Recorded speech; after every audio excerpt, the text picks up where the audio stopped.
सासू माँ बदल गई। कहानी उस घर की है जहाँ बहू और बेटी को एक माना जाता था, लेकिन फिर अरे शिखा बेटा, तू रसोई में क्यों घुसी रहती है? जा, रोटी मैं बना लूंगी। नहीं नहीं माँ जी, आप बैठिए, बस सारा खाना बन ही गया है। श्वेता को बोल देती हूँ, वो खाना लगा देगी सबका। सॉरी भाभी, मेरे पास वक्त नहीं है। माँ, मुझे पैसे देना, पार्लर जाना है। हाँ हाँ चली जाना, भाभी को भी ले जाना। वो भी जाने को बोल रही थी पार्लर, पर पहले ना मदद कर दे उसके खाना लगाने में। देख माँ, वो बहू है, उसे बहू रहने देना, इतना सर पर मत चढ़ा भाभी को। श्वेता, ज्यादा मत बोला कर। बहू और बेटी में कोई फर्क नहीं होता है। जा जाकर काम कर। ननद को माँ का भाभी से इस तरह प्यार करना बिल्कुल अच्छा नहीं लगता। वो बार बार किसी न किसी तरह माँ को भाभी के खिलाफ भड़काती रहती, लेकिन कोई फायदा ना होता। एक रोज, अरे बेटे किशन, जा बहू को कहीं घुमा कर ला, सारा दिन घर में काम करती रहती है। हाँ हाँ माँ, हम लोग जा रहे हैं ना गोवा। अच्छा जी, भाभी ने तो हमें बताया भी नहीं। वैसे तो सारी पंचायत करती है, ये गोवा वाली बात क्यों छुपा गई हमसे? अरे क्योंकि उसे खुद नहीं पता था बहन। मुझे टिकट सस्ती मिल रही थी तो मैंने बुक कर दिया। हाँ शिखा, पैकिंग कर ले, संडे हम जा रहे हैं गोवा। दोपहर में शिखा पैकिंग कर रही थी कि सास आ जाती है। ये क्या बहू, साड़ियाँ? अरे गोवा जा रही है घूमने या फिर शादी में मायके हैं? माँ जी, ऐसा कुछ है ही नहीं, समझ में नहीं आ रहा क्या रखूं कपड़े में। अरे तेरी और श्वेता की साइज तो एक ही है, उसके कुछ मॉडर्न कपड़े ले ले, आकर लौटा देना। हाँ माँ जी, ये ठीक रहेगा। शिखा श्वेता के पास जाती है और उससे कपड़े मांगती है।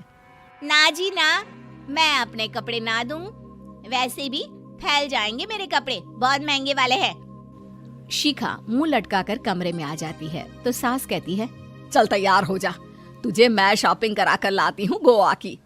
बस फिर क्या था, सास बहू निकल जाते हैं मार्केट और एक से बढ़कर एक ड्रेस खरीद कर घर आते हैं।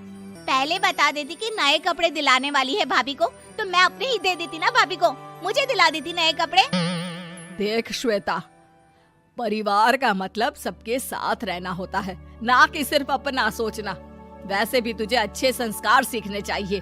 और रही बात कपड़ों की, तो शिखा, आज से घर पर भी तू मॉडर्न कपड़े ही पहनेगी। कोई जरूरत नहीं है ये साड़ी वाड़ी लपेटने की। अब क्या था, घर पर श्वेता और शिखा एक जैसे रहते।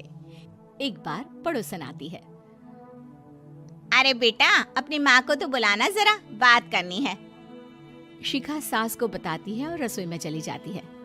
ये आपकी बेटी बहुत बड़ी हो गई है, इसके लिए एक रिश्ता है, कहो तो बता दूं। ये बेटी नहीं बहू है, घर में सब एक जैसा ही रहता है। वैसे मेरी बेटी भी बड़ी हो गई है, कोई रिश्ता हो तो जरूर बताना। पड़ोसन रिश्ता लेकर उन लोगों के घर आती है। तब श्वेता की होने वाली सास कहती है, तो ये घर है, कितने मंजिल का है? और ये बहू ने आपकी क्या पहन रखा है, जीन्स टॉप? अरे भाई, साड़ी वाड़ी नहीं है क्या इसके पास? देखिए, सर्दी है तो साड़ी में बहू कैसे मैनेज करती, वैसे पहनती है साड़ी भी। देखिए, हम लोग ठहरे पैसे वाले लोग, कोई कमी नहीं है हम लोगों के पास पैसों की, बहुत पैसे हैं, जमीन, नौकर चाकर, कार, सब कुछ है, लेकिन घर में संस्कारी बहू चाहिए। समझ रही हैं ना आप? सास कुछ कहती कि श्वेता बोल पड़ती है, हाय रे, नौकर चाकर से लेकर जमीन, कार, पैसा, हाँ, मुझे रिश्ता मंजूर है मुझे। अरे रुक जा श्वेता, मैं बात कर रही हूँ ना। देखिए, हम लोगों के घर इतनी आजादी नहीं मिलेगी। अरे हाँ कर देना माँ, हाँ कर दे जल्दी से। सास क्या करती, बेटी की शादी ऐसे घर में कर देती है जहाँ ना उनके विचार मिलते हैं और ना ही आचार। शादी के बाद एक रोज फोन पर, श्वेता बेटा, एक बार घर आ जा, बहुत दिल करता है तुझे देखने का। माँ, वो घर पर बहुत काम होता है, कैसे आऊँ? बड़ा घर है, लेकिन आने जाने वालों की लाइन ही लगी रहती है। बेटा मैं तो जानती थी उस घर का हाल, लेकिन तू ही नहीं मान रही थी। माँ देख, हर घर का यही हाल है। तेरी बेटी को यहाँ घूंघट हटाने की परमिशन नहीं है और एक तरफ भाभी स्कर्ट पहनकर घूम रही है। बेटा मुझे क्या पता था कि मेरी बेटी को ससुराल के नाम पर पिंजरा मिल जाएगा। अच्छा माँ, फोन रखती हूँ, सास को गर्मा गर्म रोटी खिलानी है। तुम लोगों की तरह नहीं कि एक रोटी बनाओ, एक सब्जी बनाओ, फिर सारा दिन फ्री होकर घूमो। सास फोन तो रख देती है, लेकिन सोच में पड़ जाती है कि एक तरफ बेटी जिसे कोई आजादी नहीं, वहीं दूसरी तरफ बहू जिसे देखकर लगता ही नहीं कि उसकी शादी भी हुई है। अगले रोज। शिखा, अरे ओ शिखा। हाँ माँ, क्या हुआ? कुछ चाहिए आपको? मैं जिम जा रही थी। जिम के कपड़ों में बहू को देखकर सास को घूंघट में अपनी बेटी का ख्याल आता है। देख बहू, घर में बहू की तरह रहा कर। इतने टाइट कपड़े पहनकर जिम जाना पसंद नहीं मुझे। जा जाकर रोटी बना। रोटी? माँ अभी तो शाम के 6 बजे हैं, इस वक्त रोटी? अब क्या मेरे खाने पीने पर भी पहरा है? अरे जब मर्जी तब मैं अपने घर में खा भी नहीं सकती क्या? बहू को अजीब लगता है। वो समझ नहीं पाती कि जो सास कल तक इतनी सपोर्टिव थी, उन्हें अचानक से क्या हो गया।